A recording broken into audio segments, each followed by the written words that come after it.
हर घर में कलह क्यों रहती है? क्लेश क्यों रहते हैं?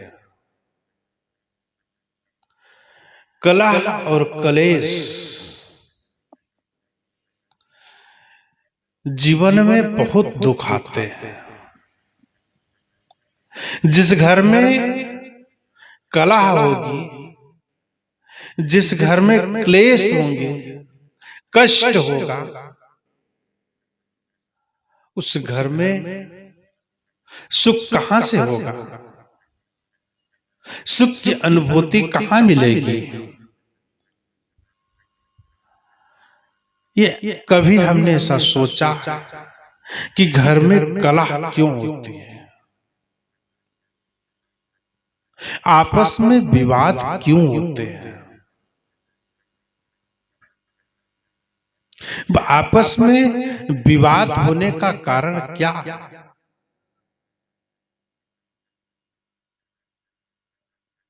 घर एक मंदिर है। उस मंदिर को कलह का घर बना रखे हैं। एक दूसरे को समझ न पाने के कारण, एक दूसरे से सुख पाने की इच्छा,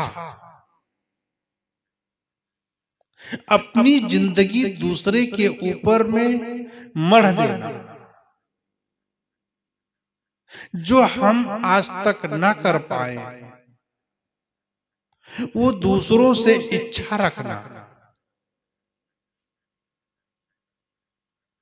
ऐसे घर में जब वातावरण होगा तो वहां पर कलह ही होगी।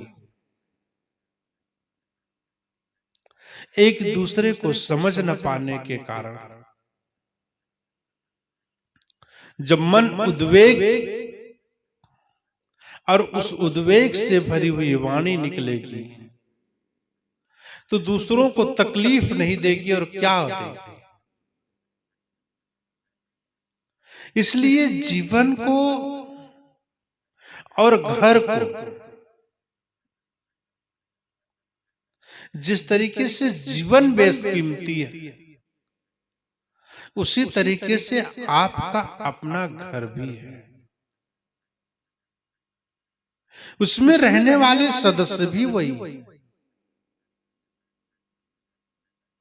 बार बार घर नहीं बनता। घर के सदस्य लोग उन्हें संभाल कर रखें। सदस्य बिछुड़ जाएंगे, सदस्य का मन टूट जाएगा और टूटा हुआ मन कभी सुखी नहीं होता। अगर सुख चाहते हो तो घर की कलह को खत्म करो। जितना भी घर की कलह होगी मन उद्वेगित होगा और उद्वेगित मन सुखी कहां होगा। इसलिए घर को और घर के अंदर में रहने वाले सदस्य, उनका जो जीवन है एक दूसरे के लिए बना। आप उन्हें समर्पण होने दें।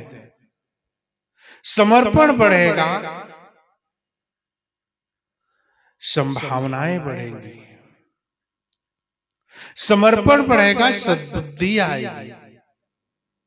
एक दूसरे के लिए जीवन जीने का तरीका मिलेगा। समर्पण से जीवन का असली राज मिलता है। अपने आप को समर्पण होने दो। इसलिए प्रिय बंधुओं, छोटी छोटी बातें हैं लेकिन बेशकीमती हैं। इस समय के अनुसार अगर जो मनुष्य परिवार में एडजस्ट नहीं होता, एडजस्ट ना होने के कारण कलह होती है, और जिस परिवार में कलह होगी वहां काम कहां होगा, वहां सेवा कहां होगी, वहां धन कहां होगा, घर की गरीबी कैसे मिटेगी। घर की गरीबी धन आने से ही नहीं मिटती, बहुत अधिक धन कमा लेने से घर अमीर नहीं हो जाएगा। कितने ऐसे घर हैं जिस घर में पैसे का अंबार लगा हुआ, बहुत संपत्ति है, धन बहुत है, लेकिन आपस में इतना विवाद है, उस धन के कारण से भाई भाई में बोलचाल नहीं है, ननद भौज में प्रपंच है लेकिन बोलचाल नहीं। घर की गरीबी इतना आसान नहीं है कि उसे अमीरी में तब्दील कर दिया जाए, और अगर जो अमीरी में तब्दील भी हो गया, पैसा आपने कमा लिया और घर में ला करके देने से ही नहीं, किंतु घर के सदस्य भी सही होना चाहिए। घर के जितने भी परिवार के सदस्य हैं, हर परिवार के सदस्य लोगों को संकल्प लेना पड़ेगा, जो परिवार का मुखिया होगा उस मुखिया के मुताबिक चलना पड़ेगा, मुखिया को संभाल के रखना पड़ेगा, घर के मालिक की बात को मानना पड़ेगा। और गरीबी पैसों से ही नहीं मिटेगी, पैसे के साथ साथ आपका चरित्र भी सही होना चाहिए, कुशल व्यवहार भी सही होना चाहिए, चरित्र भी सही होना चाहिए, जीने का ढंग से होना, आपकी रहनी सही होना चाहिए, साफ सफाई भी होनी चाहिए। घर में लक्ष्मी प्रवेश करती है और वह सदा तभी रहती है जब घर के दरवाजे पे सुबह उठ करके सूर्योदय होने से पहले जिसके घर के दरवाजे खुल जाते हैं, उसके घर के अंदर लक्ष्मी प्रवेश कर जाती है। शुभ मुहूर्त, शुभ समय और शुभ काम के साथ में घर लक्ष्मी प्रवेश करती है। जब आपका रहना सही होगा, खाना सही होगा, पीना सही होगा, जीना सही होगा, आपके जीवन का सिचुएशन सही होगा, और जिस व्यक्ति का जीवन का सिचुएशन सही होता है उस व्यक्ति को प्राप्त में ही पर्याप्त लगता है। जो आपके पास में प्राप्त है उसको ठीक से यूज करना भी जरूरी है। क्या कर लोगे धन, कितना कमा लोगे, बहुत कुछ कमाया लेकिन आखिरी में वह भी काम ना आया। रोटी, कपड़ा और मकान, इसके अलावा क्या चाहिए?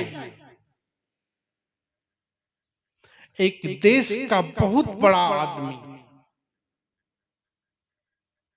पैसों पे सोए भले लेकिन खाने का नाम आएगा, खाने के समय में वह रोटी ही खाएगा,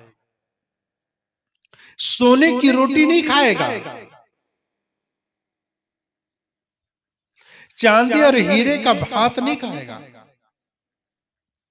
लौकी की सब्जी, तोरई, कद्दू, भिंडी, हरी सब्जी इत्यादि ही खाएगा, गेहूं, चना, मक्का, मसूर ये अनाज ही खाएगा। और सोएगा कहां? मकान के अंदर जितना बड़ा भी बिल्डिंग बना ले, उस बिल्डिंग के अंदर में कमरा होगा और कमरे के अंदर एक बेड होगा, और बेड में भी जब सोएगा तो सिर्फ केवल एक साइड में सोता है। कितनी जगह चाहिए? जीवन जीने के लिए आपके पास में प्राप्त ही पर्याप्त समझे। बहुत कुछ हो जाने के बाद में भी आदमी गरीब भी नहीं मिट सकती। गरीब की गरीबी तभी मिटेगी जितना है उसे सही तरीके से यूज करें और कल उठें और परिश्रम करें। बहुत धन हो जाने के बाद आप काम नहीं करेंगे तो धन खत्म नहीं हो जाएगा।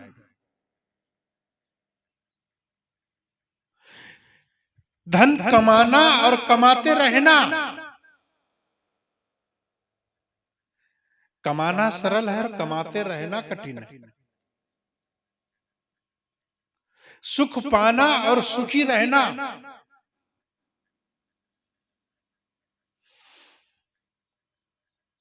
किसी के माध्यम से आपको सुख मिल सकता है, लेकिन आप सुखी रह नहीं सकते।